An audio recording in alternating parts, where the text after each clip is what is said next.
¿En qué consiste ser discípulo de Jesús? Tercera parte de 12. A estas alturas, pues ya vemos que la libertad que nos ofrece el Señor Jesús no es como le llaman ahora un vendehumos. Es decir, un cielo tan fácil de alcanzar que no se puede creer. O una libertad tan fácil de vivir que puedas tener lo mejor de los dos mundos. A estas alturas, si puedo hacer una brevísima reflexión de los dos puntos anteriores, será que, aunque sean duras las palabras del Señor Jesús, eso prueba la autenticidad de su mensaje, porque no te está ofreciendo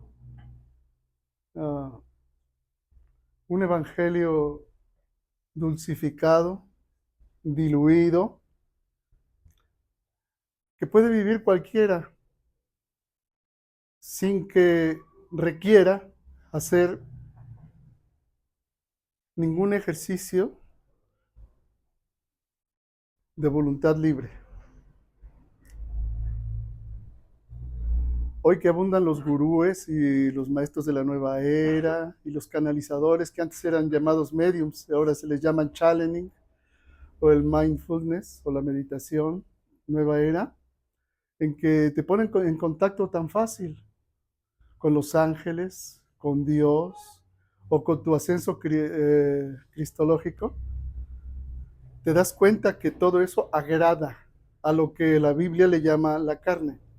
Es bastante agradable, porque simplemente basta con que mires al maestro o al guía espiritual o al gurú que más se parezca al estado espiritual en que te encuentras, para que allí entres y te adhieras y vayas corriendo a una forma de espiritualidad que lejos de hacerte libre te hace esclavo. Por eso abundan las sectas. Y por eso hay tanta confusión acerca de lo que es una secta. Ustedes recuerden, ya se los he dicho, ¿cuál es la característica de una secta? La depredación de la persona. Muchos creen que la finalidad de una secta es el dinero. No. Cuando tú tienes el control de una persona, de su conciencia, el dinero fluye de todos modos. El mundo y las religiones tienen tal concepción de lo que es una secta que ellos mismos reconocen que en sus propias religiones hay características de una secta. En una parroquia, una cofradía, una asociación de jóvenes, una asociación de matrimonios, se puede convertir en una secta. En una congregación cristiana, dentro de una congregación cristiana, aunque sea de sana doctrina, puede surgir una secta. Y en general, no podemos saber qué es una secta a menos que hallemos al verdadero libertador. Jesús dijo, si el Hijo os libertare, serán verdaderamente libres. Pero dice, si el Hijo los libertare. Entonces,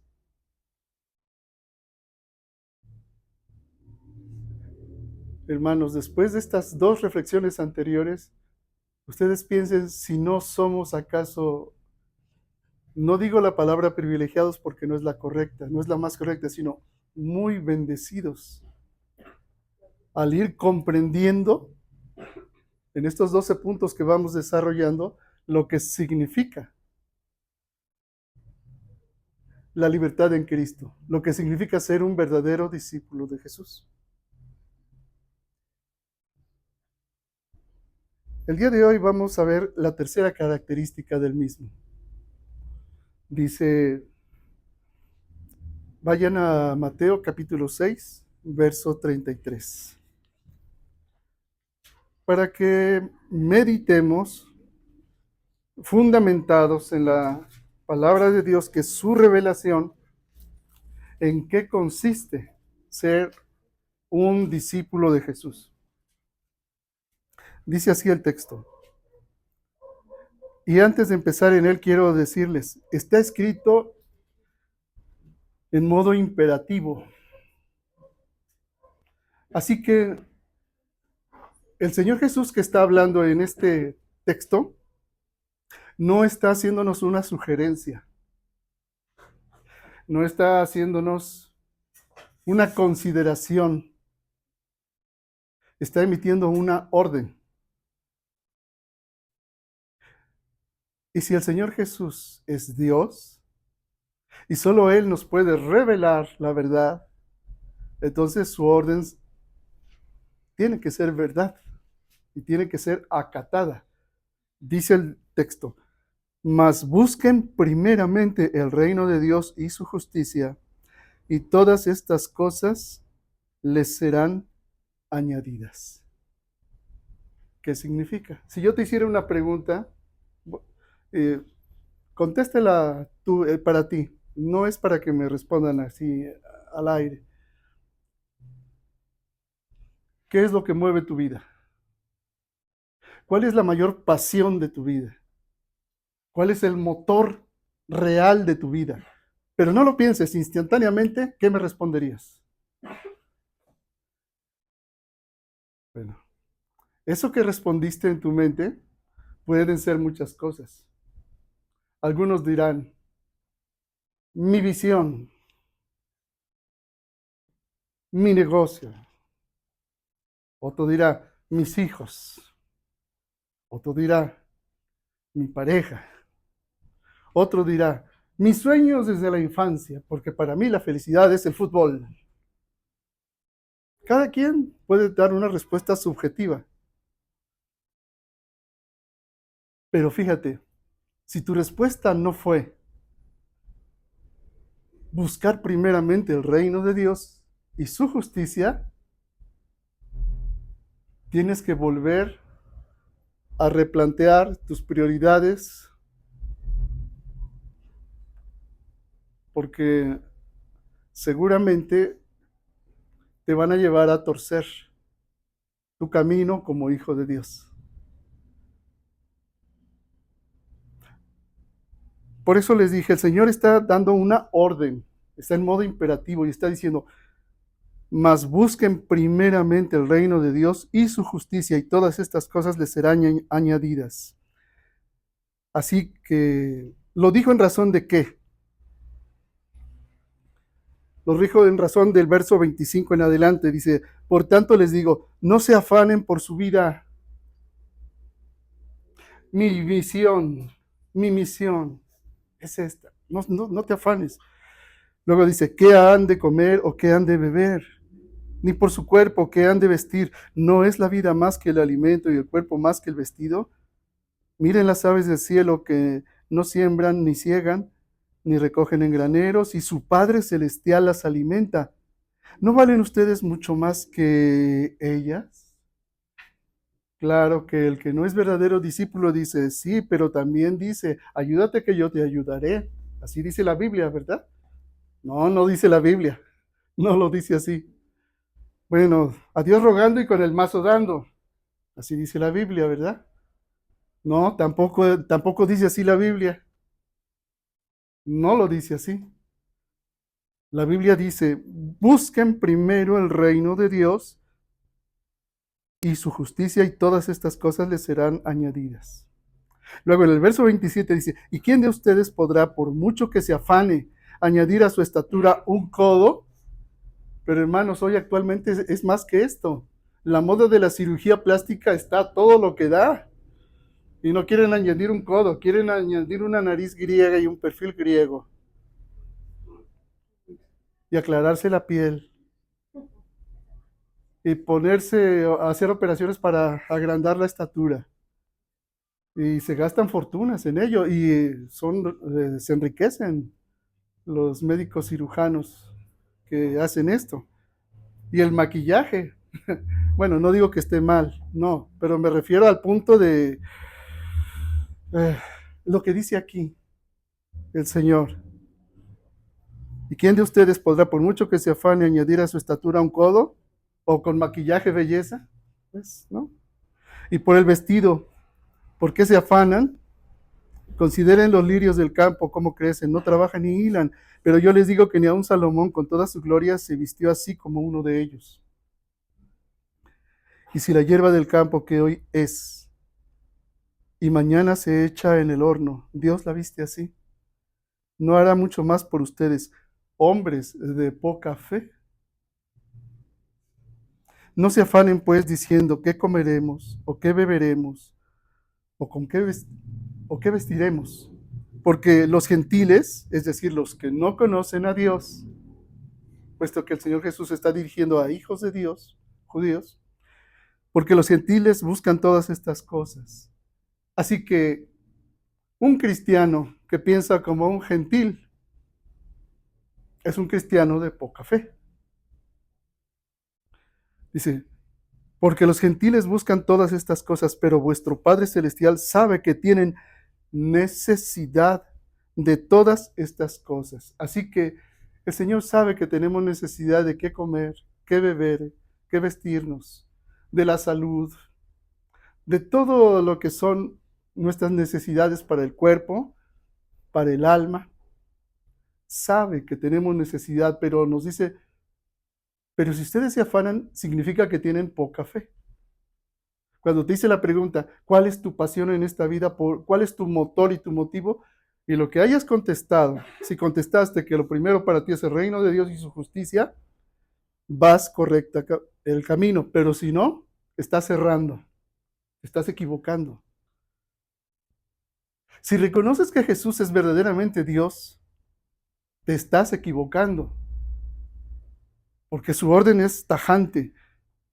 Verso 33, más o pero, busquen primeramente el reino de Dios y su justicia, y todas estas cosas les serán añadidas. Así que no se afanen por el día de mañana, porque el día de mañana traerá su propio afán. Otras traducciones dicen porque traerá su propio mal. Basta a cada día su propio mal. El Señor nos pide buscarlo a Él hoy, cada día. Dice, si escuchas su voz hoy, no que la escuches mañana o que ya la escuchaste el día de ayer. Lo importante es que escuches su voz hoy. Hoy te dice, busca primeramente el reino de Dios y su justicia. Ahora, ¿qué significa buscar primeramente el reino de Dios y su justicia? Buscar primeramente el reino de Dios no es como las religiones institucionalizadas jerárquicas que les he dicho en otro momento. Casi todas las iglesias y las instituciones religiosas son jerárquicas. ¿Cuál es la finalidad de una jerarquía, hermanos? Los que estudian administración, ¿se saben las 7 etapas del proceso administrativo? Yo me las sé de memoria porque también estudié esa carrera. Pero básicamente son previsión, planeación, organización, integración, dirección y la parte final, el control. De eso se trata la administración. Control. Y cuando una iglesia o una congregación se transforma en una institución jerarquizada, la finalidad última es el control. Por eso les decía, qué difícil es diferenciar una secta de una verdadera iglesia. Porque en todas existe la capacidad y la posibilidad de que el reino de las tinieblas forme una secta, aún en una iglesia de sana doctrina. Porque si el objetivo o la finalidad de los miembros de la iglesia no es primeramente el reino de Dios y su justicia, están poniendo el blanco en la añadidura y no en el que da la añadidura. Sí me voy explicando, hermanos. Estoy hablando de manera general, pero quiero ser suficientemente filoso en la palabra para indicar qué sutilmente y cuán sutilmente nosotros podemos equivocarnos pensando que somos libres. Pensando. Por eso es la importancia. Esta es una de los mandamientos que necesitamos discernir grandemente, porque de ello depende nada menos que tu vida eterna, tu salvación. Si tu foco y tu respuesta, tu pasión están abocados no a buscar primeramente el reino de Dios y su justicia, estás cerrando el camino. ¿Así? Esta es una enorme diferencia entre una elección de fe, de un culto racional y un fanatismo. No tiene nada que ver con el fanatismo. El fanatismo es irracional, es más bien pasional. Porque el deseo vehemente, unido a una mentalidad que declina en favor de la vehemencia del deseo que quiere alcanzar, hace que la persona se vuelva fanática. El mandamiento que está diciendo aquí el Señor nada tiene que ver con el fanatismo y sí tiene todo que ver con un sentido de vida, con un propósito de vida, al cual tú vas a dirigir tus esfuerzos con toda tu mente, con todo tu corazón, con toda tu alma y con todas tus fuerzas, que eso es el mandamiento de amar a Dios sobre todas las cosas. Así que es un culto racional. Buscar el reino de Dios y su justicia es algo absolutamente racional y de fe, y de no poca fe, porque el que no lo hace así, el Señor ya dijo aquí claramente, ¿no hará mucho más a ustedes hombres de poca fe? Entonces, dense cuenta de lo que estamos diciendo. El que busca primeramente el reino de Dios y su justicia está poniendo a Jesús como Señor. Y en el sentido bíblico, Señor igual a Dios. Eso es el señorío de Jesús. Pero a diferencia de las sectas que buscan control, el control de la conciencia, el control a través de supervisar tus pensamientos, tu conducta, la información que recibes y tus emociones, que implican una renuncia a tu capacidad de libre elección, el Señor Jesús te presenta al contrario, que tú le reconozcas como Señor, lo cual también implica que todas tus fuerzas, tu corazón, tu mente y tu cuerpo estén dirigidos a buscar primeramente que Él reine, el reino de Dios. Un rey es quien determina quién vive y quién muere. Un rey es absoluto. Jesús es un rey absoluto. Y como rey absoluto, Él dice, mi creación, mis reglas. Entonces, buscar el reino de Dios significa abocarte con todo tu ser a vivir en ese reino.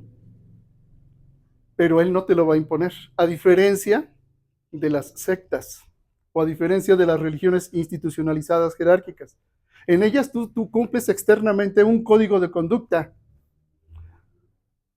unas reglas establecidas. Haz esto o no hagas lo otro. Y tienes que rendir cuentas a alguien que te supervisa, un director espiritual, una autoridad espiritual jerárquica. Y no es así en el señorío de Jesús. Porque en el señorío de Jesús, Él que te ve en todo momento, Sabe cuando, como dice el Salmo, no recuerdo si es el 103 o 106, dice, ¿sabes cuándo me acuesto, cuándo me levanto?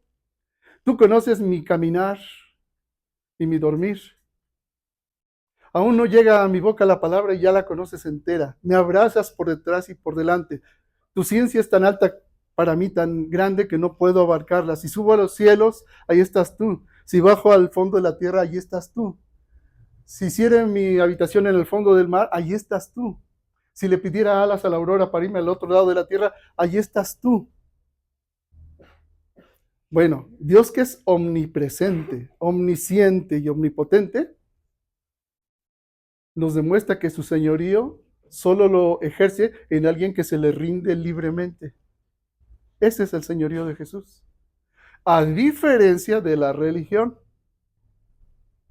jerarquizada e institucionalizada que te dice, este es el código de vestimenta para venir a la casa de Dios, este es el código de vestimenta para donde estás en la calle, así debes comportarte con tus padres, así tienes que comportarte con tu... Y son solamente reglas exteriores.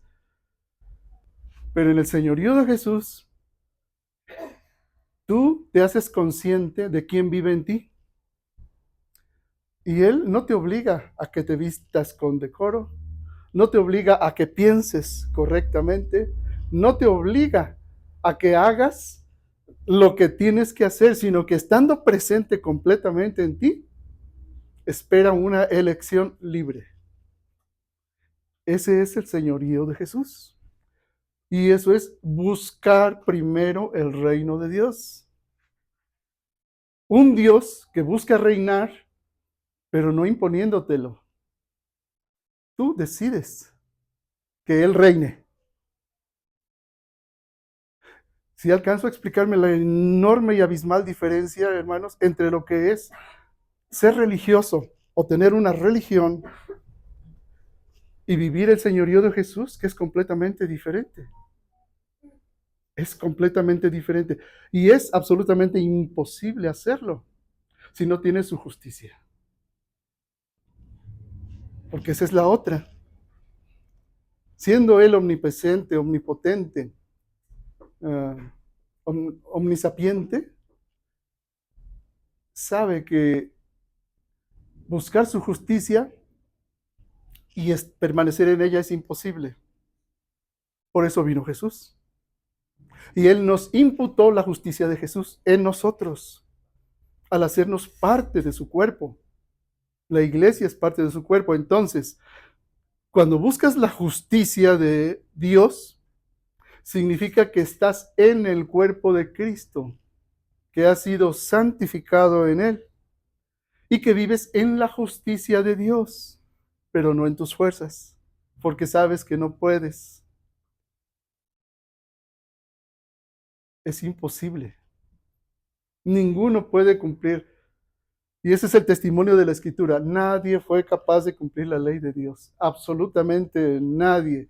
Fue ni los sacrificios que Dios reveló que tenían que ser practicados para expiar los pecados, no pudieron hacer limpio en cuanto a la conciencia a ninguna persona, porque el reino de Dios y el señorío de Cristo se establece en el interior, en un corazón que ha sido purificado, transformado radicalmente, pero que aún vivimos en una naturaleza caída y hay una lucha, hay una lucha. ¿Quién va a vencer? La naturaleza que tú alimentes, sea tu naturaleza caída, la que tenías antes de tener la justicia de Dios en Cristo Jesús, o sea, la santificación, al allanarte, al tomar el yugo de Jesús mediante el Espíritu de Dios. ¿Cómo se hace esto? Vamos al Evangelio de Juan, al capítulo 17.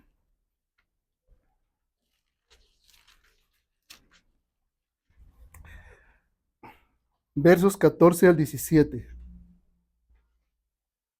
Perdón. Vamos primero a la carta a Timoteo. Ahí vayan, la primera carta a Timoteo.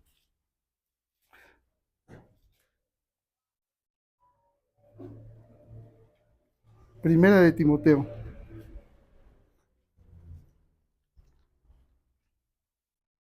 capítulo 6, a partir del verso 11. Estamos profundizando el mandamiento del Señor de buscar primero el reino de Dios y su justicia. Veamos cómo lo dice aquí. Dice, mas tú, oh hombre de Dios, huye de estas cosas y sigue la justicia, la piedad, la fe, el amor, la paciencia, la mansedumbre. Pelea la buena batalla de la fe, echa mano de la vida eterna, a la cual asimismo fuiste llamado, habiendo hecho la buena profesión delante de muchos testigos. Así que continuando con la misma reflexión del Señor que dijo, no se preocupen qué de comer, qué de beber, con qué me vestiré, o añadir un codo a tu estatura, dice aquí en el verso 8, dice, pero a partir del verso 6, pero gran ganancia es la piedad acompañada de contentamiento, porque nada hemos traído a este mundo y sin duda nada podremos sacar. Es otra forma de entender lo mismo que dijo el Señor Jesús. Así que teniendo sustento y abrigo, estemos contentos con esos. Porque los que quieren enriquecerse caen en tentación, lazo, se trampa, y en muchas codicias necias y dañosas que hunden a los hombres en destrucción y perdición, porque raíz de todos los males es el amor al dinero, el cual codiciando algunos se extraviaron de la fe y fueron traspasados de muchos dolores. El que no busca primero el reino de Dios y su justicia y que apunta a su visión, sea su carrera, sea su pareja, sus hijos o lo que sea, está extraviado en la fe. Se ha extraviado, necesita corregir otra vez el rumbo. Por eso dice, mas tú, oh hombre de Dios, huye de estas cosas. No te está diciendo que las repienses o las dejes para después. Te dice, huye. A ver, ponte delante de un león salvaje, ¿qué vas a hacer? ¿Enfrentarlo? No, si puedes correr, corres. Huye. El diablo anda como león rugiente buscando a quien devorar. Y no es una figura literaria. Es una realidad. El diablo come seres humanos. Come el alma de los hombres. Dice, huye de estas cosas y sigue la justicia. El Señor lo dijo, busquen primero el reino de Dios y su justicia. La justicia que es en Cristo Jesús. Dice, la piedad. ¿Qué es la piedad, hermanos? Recuerden, ya hemos visto antes. Es la santificación, echando mano de la vida eterna. Esa es la piedad. La fe. Dices, pero ya tengo fe. Sí, pero ¿la obedeces? Ese es el punto. La obediencia a la fe. El amor. Y no el amor entendido como lo dice el mundo, sino el amor de Dios. 1 Corintios 13, el amor ágape. El amor que ha sido derramado en nuestros corazones por el Espíritu Santo que hemos recibido. Ese amor es el que hay que seguir, dice. La paciencia. Porque ninguno de nosotros es una persona terminada. Todos en la congregación tenemos distintos grados de maduración en Cristo. Algunos corren más rápido que otros porque son, como dice la Escritura, más nobles con Dios. Y el señorío de Cristo se hace en ellos más rápido. Y rápido maduran en la fe y en el conocimiento. Otros no. Entonces tenemos que tenernos paciencia. Tú le tienes paciencia a tus hijos, ¿verdad? No les puedes exigir todo lo que quisieras que hicieran porque no le puedes exigir a un niño pequeño que haga cosas que haría un adolescente, ¿verdad? Más complejas. Lo mismo. Un pastor igual quisiera que todos caminaran como un ejército romano súper disciplinado y la realidad es que no es así. Entonces uno también tiene que tener paciencia. Paciencia. Y todos unos con otros. Y que es un fruto del Espíritu. Dice, la mansedumbre. Ustedes saben qué es mansedumbre. Es esa fuerza interior que sale de ti en control, bajo control, que ya no te controla tu temperamento. como les decía, bueno, gracias a la ciencia hoy podemos saber muchas cosas, ¿no? Y, por ejemplo, dice, es que es muy temperamental. Pasa de la risa al llanto y al enojo en un segundo. Bueno, pues es un sanguíneo, ¿verdad? Una persona sanguínea. Jijiji, jajaja, y luego se enoja y crees que está enojado y ya te está abrazando. Y dices, pues no estabas enojado. No, ya se me pasó. Pues, un sanguíneo. O vienen a la congregación, vienen y vienen así dando taconazos. Pum, pum, pum, pum, pum. ¿Ahí viene quién? Dice, Satanás. No, es un colérico, de temperamento colérico. ¿Sí? Mecha corta, pues. O hay otro que llega a la congregación, ya sabe que nos reunimos a tal hora, pero llega tarde siempre. Un flemático, es un flemático, hay que tenerle paciencia. O hay otro que mm, siempre está ensimismado, siempre callado, siempre es un melancólico. Pero cuando ya estás en Cristo, Él toma ese temperamento tuyo que no es bueno ni es malo y le pone mansedumbre. Así el flemático, cuando ve y está el Espíritu de Cristo en él, flemático y todo, llega a tiempo. El colérico llega y no se enoja, aunque vea a los demás que no lo saludan. El que jijiji, jajaja, se pone serio y atiende y no anda de un estado de ánimo a otro. Y, y así cada uno, porque Dios te pone la mansedumbre, la fuerza en control de tu temperamento. ¿Cuál es el que predomina en ti? Bueno, un fruto del Espíritu es la mansedumbre, fuerza en control. ¿Se acuerdan del caballo salvaje? El caballo salvaje hace lo que le da la gana, pero ese mismo caballo en control es un caballo manso. Esa es la mansedumbre. Es el mismo caballo con la misma fuerza, pero en control. Dice, pelea la buena batalla de la fe, echa mano de la vida eterna. Todo esto que mencioné es echar mano de la vida eterna para pelear la buena batalla de la fe. El reproche del Señor es por su poca fe. No buscan primero el reino de Dios, buscan primero otras cosas, la añadidura. Dice, no, busca primero el reino de Dios. Y luego vamos a ver otro texto que nos ayuda a entender mejor qué es buscar el reino de Dios. Vayan a la segunda carta del apóstol Pedro.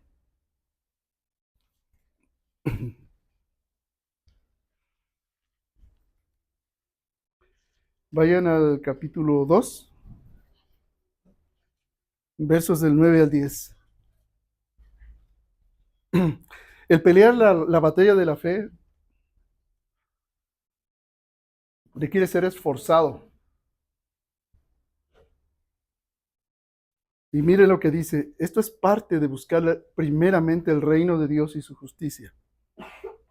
Dice, sabe el Señor librar de tentación a los piadosos y reservar a los injustos para ser castigados en el día del juicio. Y mayormente a aquellos que, siguiendo la carne, andan en concupiscencia e inmundicia y desprecian el señorío de Jesús, hermanos. Atrevidos y contumaces no temen decir mal de las potestades superiores. Vean cómo estamos analizando lo que es buscar el primero reino de Dios y su justicia. Implica pelear la buena batalla de la fe echando mano de la vida eterna. En esa batalla va a haber tentaciones.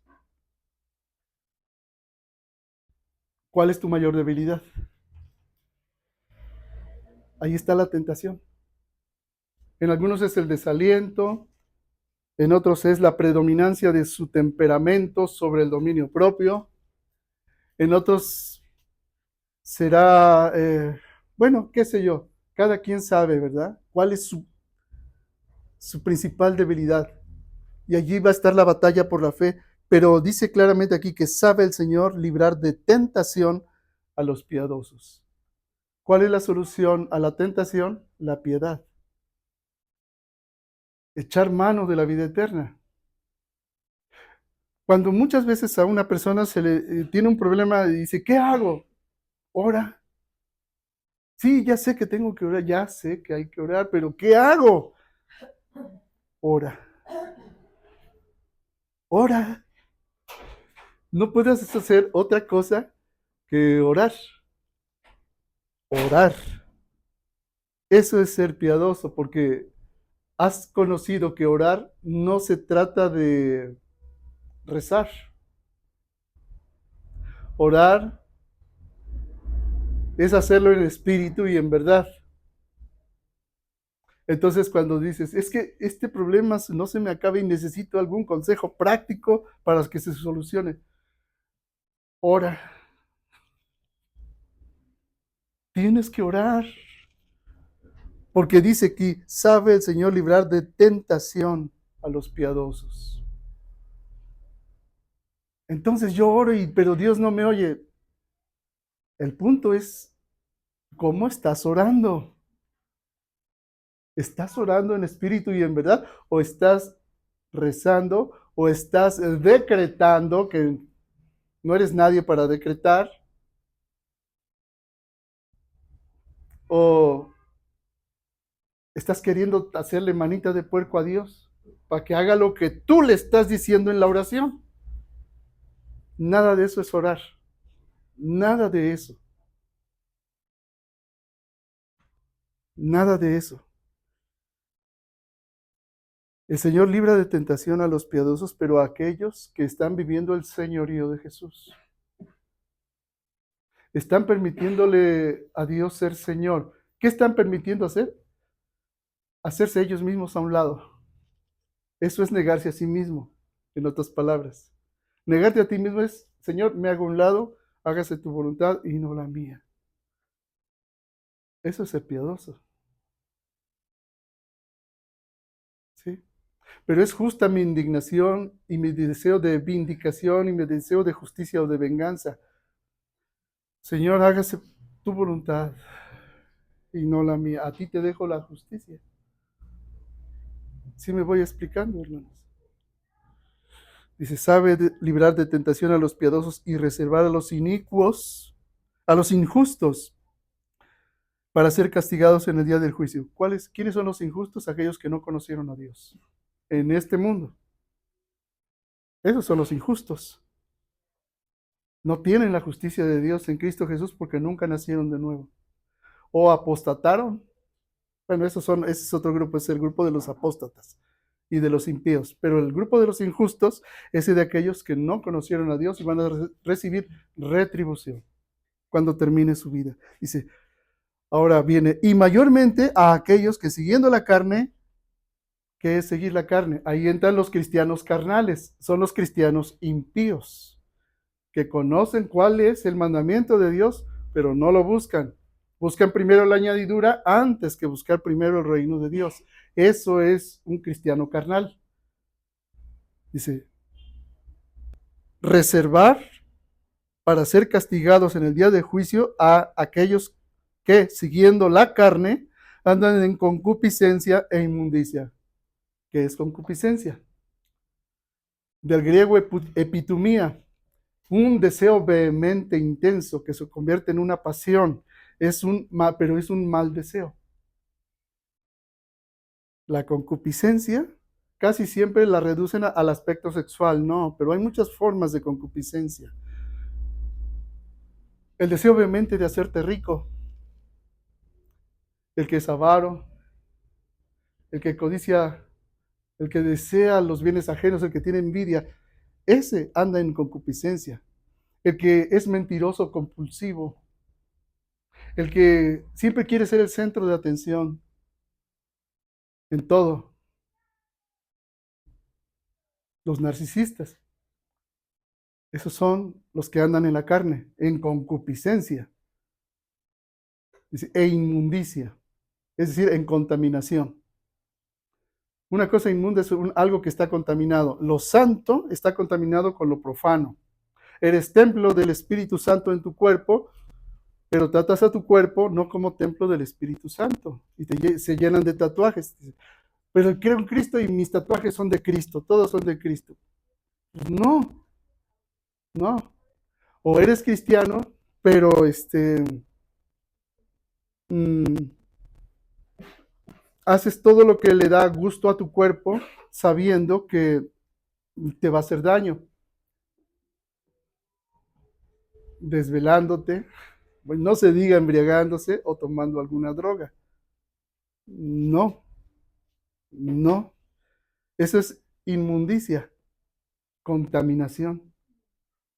Son ejemplos pequeños, se me pueden ocurrir muchos más, pero es para ubicarnos en lo que significan las palabras que está diciendo aquí. ¿Sí? Dice, entonces, castigados a los que mayormente andan siguiendo la carne en concupiscencia e inmundicia y desprecian el señorío. Desprecian el reino de Dios, porque el reino de Dios es que Jesús sea Señor en tu vida.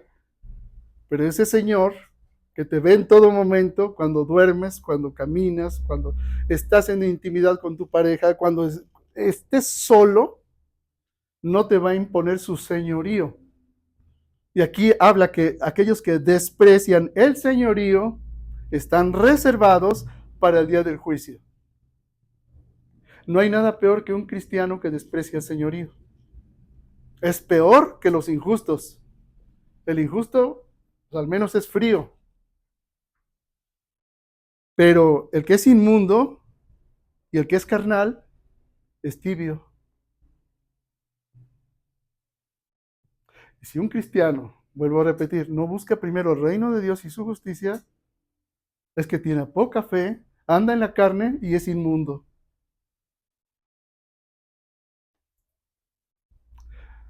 Si se dan cuenta, no estoy hablando mi opinión, por eso estoy fundamentándome en la escritura. ¿Sí? Para que veamos la diferencia abismal entre el señorío de Jesús, que es rey, y el control de la religión. Es muy distinto, hermanos. Este tema es tan delicado que a mí me da hasta temor cómo se los estoy exponiendo, porque el diablo se parece a Jesús.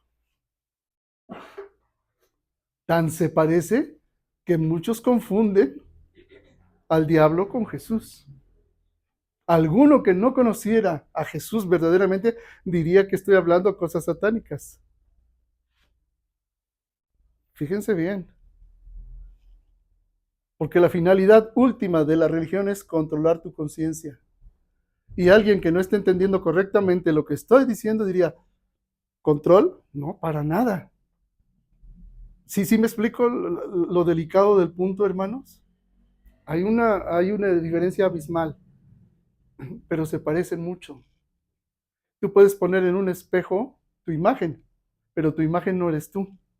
Una cosa eres tú y otra tu imagen. Así es Satanás con respecto a la fe y a la interpretación de lo que significa el señorío de Jesús y buscar primero el reino de Dios y su justicia. La mayoría de las personas quieren ir al cielo y hacen lo que su religión les dice, pero están en inmundicia. No están en el señorío de Jesús. No están en piedad, están siguiendo la carne. No están buscando primeramente el reino de Dios y su justicia, sino quieren que Dios se adapte a la añadidura que ellos quieren tener en este mundo. ¿Sí? Bueno, esto es en cuanto a la tentación. Ahora, en cuanto a la piedad, nuevamente, ahora, segunda de Timoteo capítulo 2, verso 22.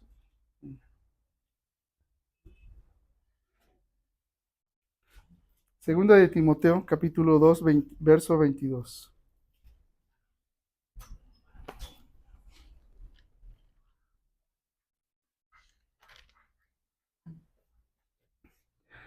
Huye también de las pasiones juveniles y sigue la justicia, la fe, el amor y la paz con los de corazón limpio, con los que de corazón limpio invocan al Señor. Este es otro aspecto del buscar primero el reino de Dios y su justicia. Y quise tomar este texto porque aquí tenemos muchos jóvenes Dice, huye de las pasiones juveniles. No te dice enfréntalas. Noten lo que dice, huye de las pasiones juveniles. ¿Cuáles son las pasiones juveniles, jóvenes? ¿Cuáles son las pasiones juveniles? Estoy hablando de aquellas que son en la carne, en la concupiscencia y en la inmundicia, ¿verdad? Porque hay pasiones buenas, apasionados del fútbol, bueno, está bien, está bien. Mientras no sea un ídolo el fútbol, ¿verdad? Pero, ¿qué pasiones tienen los jóvenes? Les voy a hablar de una que tengo que mencionarla.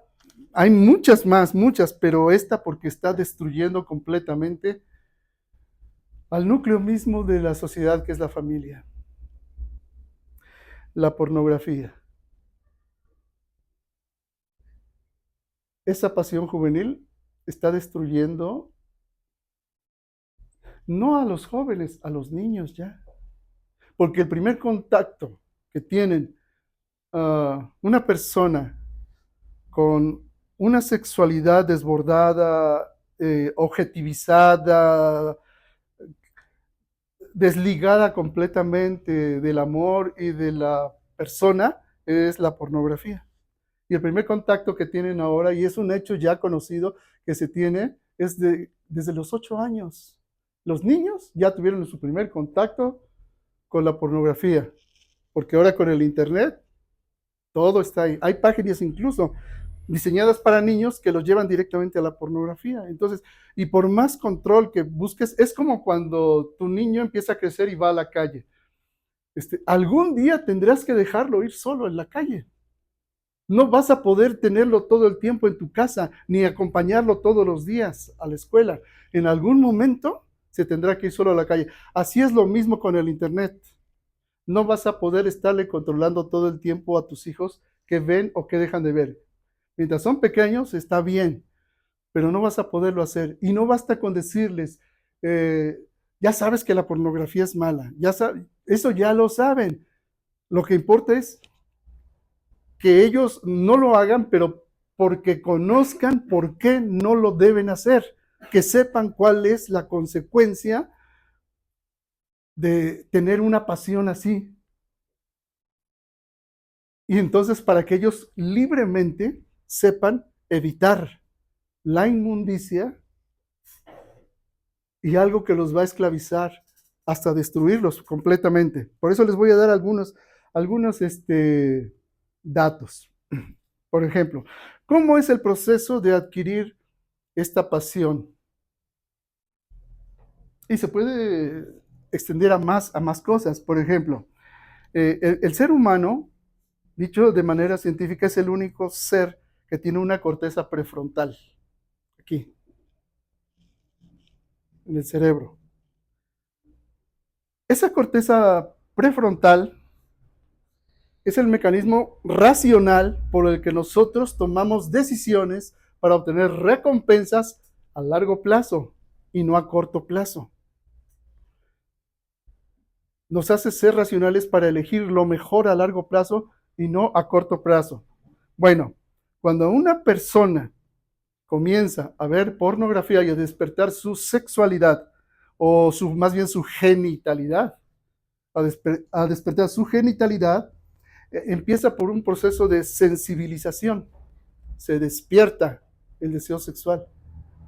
Aún en los niños desde pequeños, porque puede ser desde niños de kinder, y se despierta ya una sexualidad que se adelanta antes de que de que fuese el tiempo de ser despertada. Hay una sensibilización.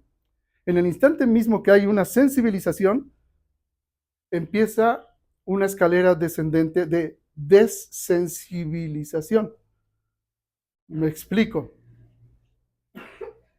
Empieza la excitación por una imagen reveladora. Y ahí están, por ejemplo, todas las series de televisión que le llaman de softcore. Golden Channel en las teles de paga, Playboy. Y empieza un proceso de sensibilización, pero al mismo tiempo desensibilización, porque lo que en un principio es emocionante, atractivo, ya no es suficiente. Ahora se quiere saber más, se quiere saber más. Y se pasa del softcore al hardcore. El hardcore, o sea, el sexo duro, a la pornografía tal cual.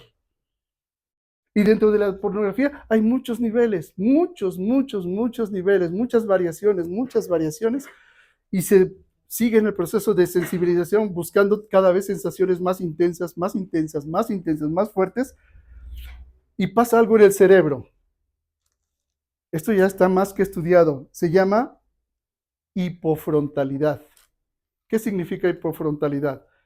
Bueno, si tenemos una corteza prefrontal que nos hace ser racionales y elegir la recompensa a largo plazo, se va apagando y empieza eh, a surgir la hipofrontalidad, es decir, a que la persona se vuelva más víctima del instinto o del impulso,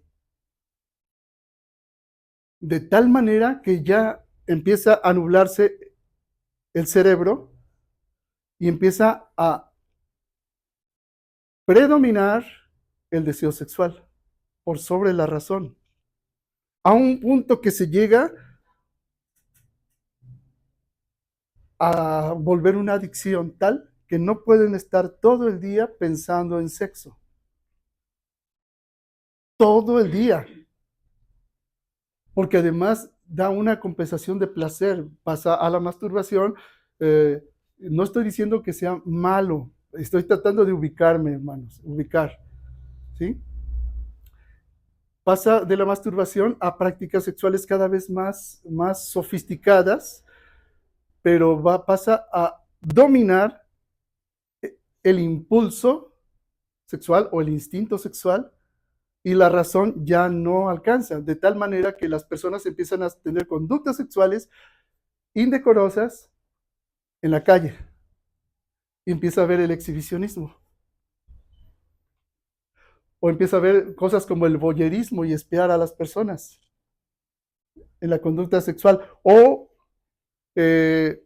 hacer actos moralmente reprobables, socialmente reprobables, de manera pública. O las personas en el trabajo no pueden dejar de mirar pornografía y se hacen, se hacen acreedores a una sanción.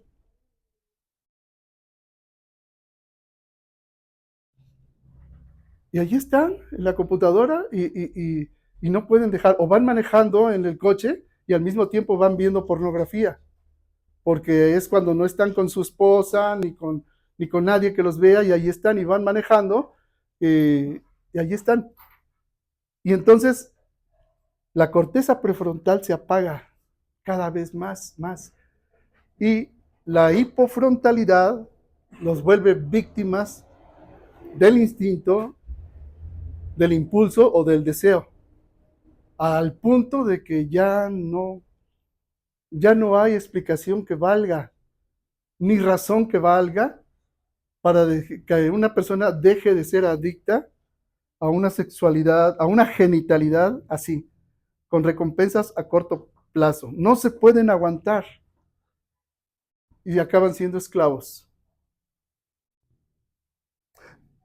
Yo conozco ahorita a algunos jóvenes que ya están en los 30, pero que empezaron chiquitos a los 8, a los 10, y tienen así alteros de CDs o incluso memorias USB de pura pornografía. Y ya han visto todo, todo. Esto trae consecuencias. Miren, se empieza a ver, por ejemplo, les voy a dar algunos datos y ustedes pueden verlo en internet para corroborar lo que les digo. Por ejemplo, las actrices porno, todas las actrices porno frecuentemente abortan. Y llegan a ese estado siempre las personas más vulnerables, las que sufrieron algún abuso sexual de niños o el abuso de abandono o la traición por parte de sus padres. Y siempre cuando se han entrevistado a esas personas, todas tuvieron alguna forma de abuso en la infancia, emocional o sexual, o violencia doméstica. Y cuando ya entran en ese mundo, frecuentemente abortan. Ahora, las personas que practican, que ven la pornografía, sufren síntomas de depresión, ansiedad, angustia, y en los varones disfunción eréctil. ¿Sí? Dice, si se consume con pornografía en solitario, la persona que lo hace tiende a tener el doble de posibilidades de serle infiel a su esposa o a su esposo. Porque es lo mismo, antes se decía solo el varón, no, también la mujer. Dice, tiene el doble de posibilidades de ser infiel frente a los no consumidores. Y si lo hacen en pareja, la posibilidad de que uno y otro sean infiel se triplica. Luego, una persona que consume pornografía es un indicador invariable de que se está rompiendo el matrimonio, que se está resquebrajando. Además, una persona que se expone a la pornografía es propensa a seguir las intenciones de violar a otra. Tiene una triple propensión a ser un agresor sexual. El sexo en las personas casadas que consumen pornografía es de menor calidad y cada vez de más baja expectativa respecto de lo que ven en los videos. Luego, en las personas, en los matrimonios que están de acuerdo en ver ambos pornografía, la mujer, aunque esté de acuerdo, experimenta sentimientos de traición, igual que si le hubieran sido infiel, aunque estén de acuerdo ambos, ¿sí? Y luego finalmente algunos datos más. De toda la pornografía que hay en el mundo, solo el 20% del material es un material consentido por los que aparecen en esos videos. Así que 8 de cada 10 son personas que no consintieron en ser grabados. Cámaras ocultas o tantas cosas que hay. ¿Sí? Ahora, los datos duros de no un estudio, sino todos los estudios, no me pongo a darlos todos porque ustedes pueden meterse ahora en la internet y verlo fácilmente, donde lo busquen, dicen esto, la mayoría de los jóvenes consumen pornografía, cristianos o no, y los cristianos lo hacen. En algunas encuestas se habla de 7 de cada 10, 7 mujeres y 10 hombres.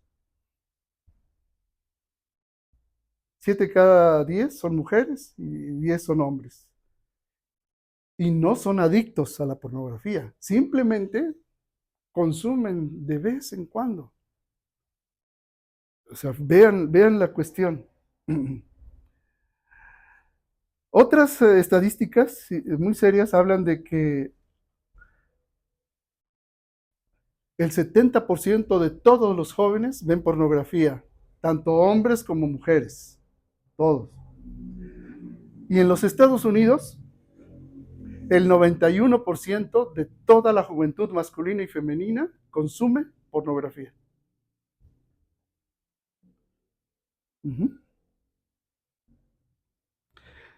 Entonces, vean pues el significado que tiene aquí la palabra de Dios cuando nos dice, cuando dice a los jóvenes, ¿cuál es el texto que vimos? Segunda de Timoteo, ¿verdad? 2:22. Huye también de las pasiones juveniles.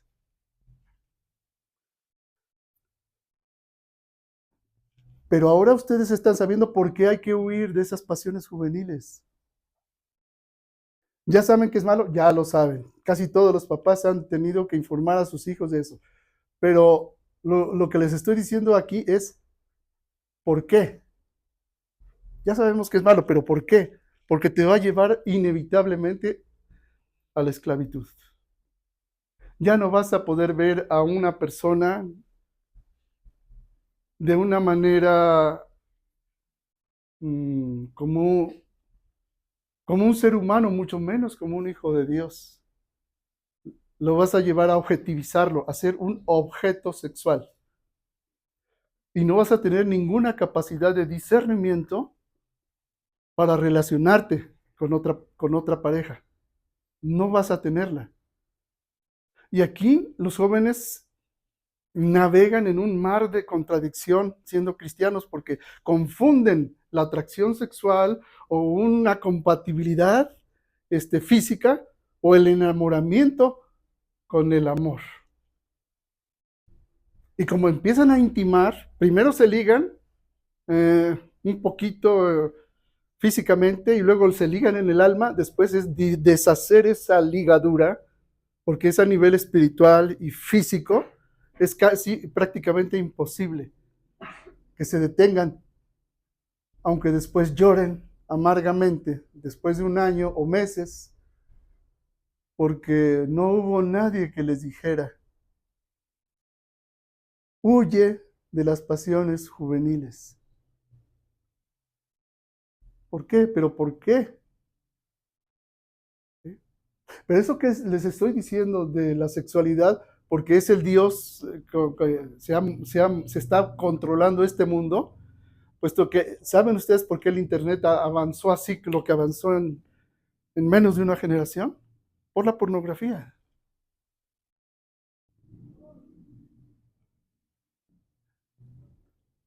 Es necesario que para que seas verdaderamente libre, no seas esclavo de aquello que te domina. El proceso que les hablé de la sexualidad o de la más bien de la genitalidad ejercida de una manera equívoca, errónea, puedes aplicarlo también para cualquier otra cosa, para la comida, para la mentira, para el trabajo. El proceso de la adicción es el mismo. Y muchos dicen, se cura con terapia. La palabra terapia significa sanación, literalmente.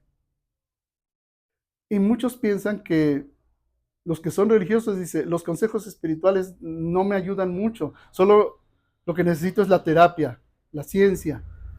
Pero yo quiero decirles esto, hermanos. Si la palabra de Dios no es capaz de sanarte, nada lo va a hacer.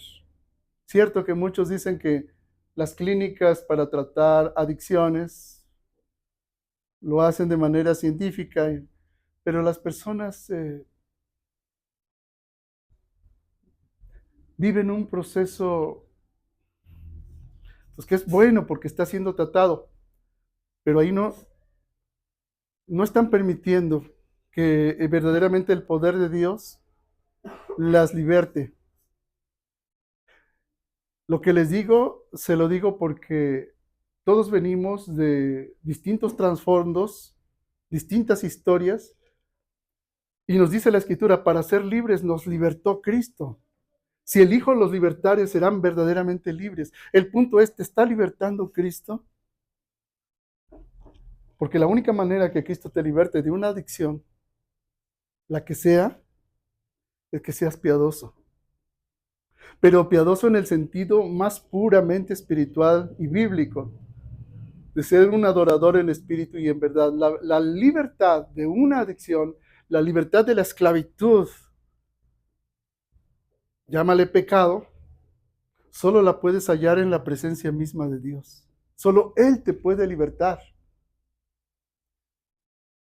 Y por supuesto, cuando tú hablas eso que te está esclavizando, a uno que esté verdaderamente libre,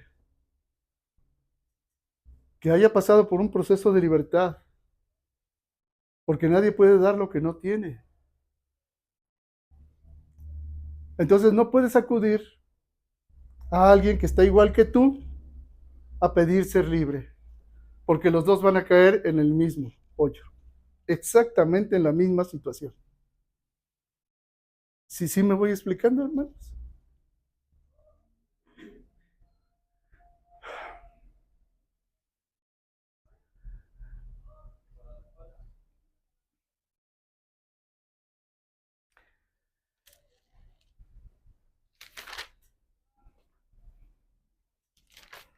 Vayan a otro texto, por favor. Vayan en la misma carta a Timoteo, la segunda, capítulo 2, al verso 15.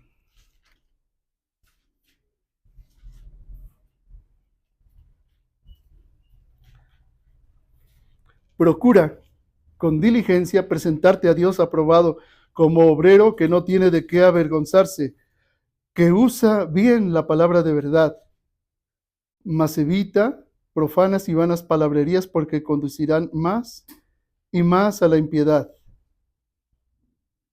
Hasta ahí. Entonces, buscar primero el reino de Dios y su justicia, pelear la buena batalla de la fe, huir de las pasiones juveniles, significa que estás procurando diligentemente presentarte a Dios aprobado, como obrero que no tiene de qué avergonzarse, que usa bien la palabra de verdad. Si bien aquí le está diciendo a Timoteo, como pastor, como anciano, presbítero o obispo de una congregación, que trace bien la palabra de verdad para enseñarla, esto se aplica a todos nosotros, porque todos nosotros somos obreros de la viña del Señor. Todos estamos llamados a la viña. Y hay que presentarnos no teniendo de qué avergonzarnos.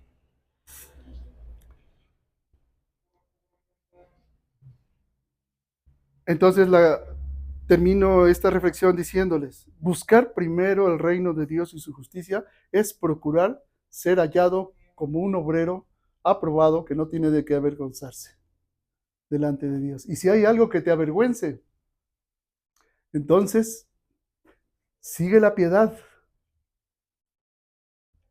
echa mano de la vida eterna. Que no te avergüence pedir ayuda, porque el que no pide ayuda sabiendo que necesita ser libertado, pero se avergüenza de aquello que lo está atando, ¿cómo va a ser libre?